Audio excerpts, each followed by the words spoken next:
Nelson Y. Rope and Dad were always synonymous. But I thought Y. Rope was, well, that's Dad. I don't know. Some of my fondest childhood memories were coming into the shop and visiting you, and just the smell and just seeing the place and like looking around and just being like, what is this? And why does he like coming here so much? But I've had the privilege of working with you for the past 12 years. And over that time, I was able to see a part of your life that most sons don't get to see. And I think most of us can agree here that Dad's not necessarily the most outwardly expressive person. Not a bad thing, but I was reading a book, and Tim Keller wrote a book called Every Good Endeavor, and it talks about work as an act of love.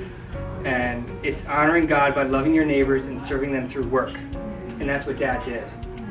Dad never worked for his own ambition, but he worked to serve others, and most importantly, he worked to serve God.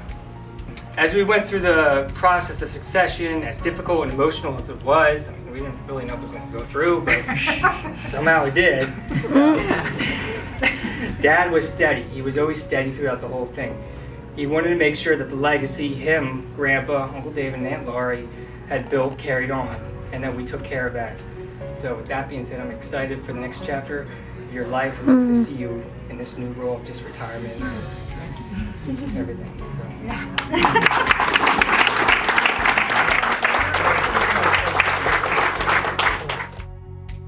And thank you all for being here. It means a lot to us that you could attend a special event and celebrate Rick, or to me, my dad. If you don't know me, my name is Steve, and I'm Rick's middle son. My older brother John, his wife Jocelyn, and their daughter Elowen were unable to make it today, unfortunately, but they send their love and wishes in spirit. I have just a few things I would like to say. First of all, Dad, congratulations. You are the reason we are all here, and we wanted to show you our love and support and celebrate this momentous accomplishment with you. For those of you that don't know, Rick started Nelson Y. Rope and Nelson Steel in 1969 with his dad and his brother. 1979, sorry. I wrote 1979. 1970. Listen, just take it. Extra 10 What the hell? Married 1973. So it started 69. 69. He was a little kid when he started. He was worked to the bone. He started in 1979 with his dad and his brother David. They worked around the clock building these two companies from what was just an idea in their heads. As time went on, the companies grew in size, additional family members joined in, they started to hire employees, and the rest is history. Rick worked day in and day out for 43 years for his family's company. And when I say day in and day out, I don't mean that as a figure of speech. I mean, I think he might have worked 15,695 days straight. Rick would get home. He did. Thank you. Rick would get home from work, and then he would work from home. He was a hybrid workplace pioneer before it became cool. Vacation was just work with a view.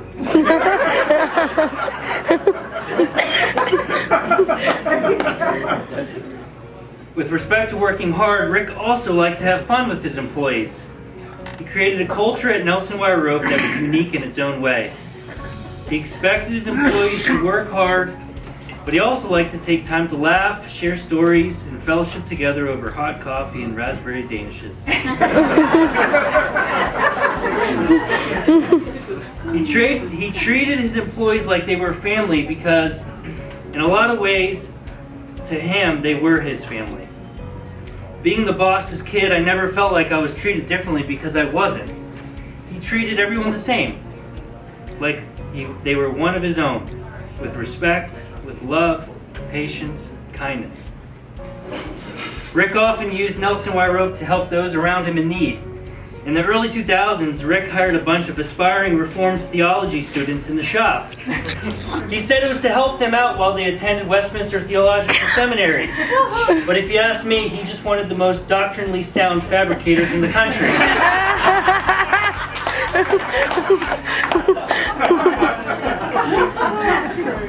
Joking aside, helping people is what he did. He helped people not because he needed to, or because he necessarily wanted to, but because he was called to. I know you and Mom are experiencing the joy and excitement of being grandparents. Being a husband, a father, a grandfather, a brother, a friend, a mentor, and most importantly, a follower of Christ is your new day-to-day, and I pray that the Lord overflows you with the Spirit so you can continue doing His work day in and day out. Let us raise a glass to Rick for a well-deserved retirement and a fruitful and exciting next chapter of life.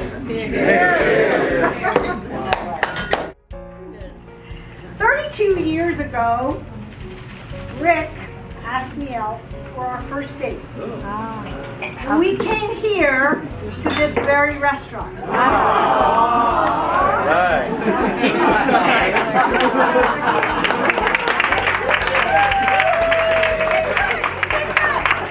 was impressed. At that time, it was called the Trolley Stop Date. Little did I know, when we were sitting together upstairs at a small table in the corner getting to know one another, that 32 years later, we would be in this very same place, surrounded by a lifetime of family and friends, celebrating Rick's retirement. One of the things I distinctly remember from that first date was Rick's answer when I asked him what he did at work. His response was, a little of this and a little of that. Whatever is needed to be done. God has truly blessed us in so many ways over the years. And we are so very thankful that we have had all of you alongside us on our journey. I found this poem several years ago that I wanted to share, and I dedicate it to you, Rick. There are heroes who walk among us, never looking for glory or praise. They don't seek recognition for their thoughtful, caring ways, living lives of deep commitment, providing for those that they hold dear, steadfast with a quiet strength through times of laughter and tears. You are a person like that to me, the most selfless man by far. So Rick, I'd like to thank you for being the hero that you are.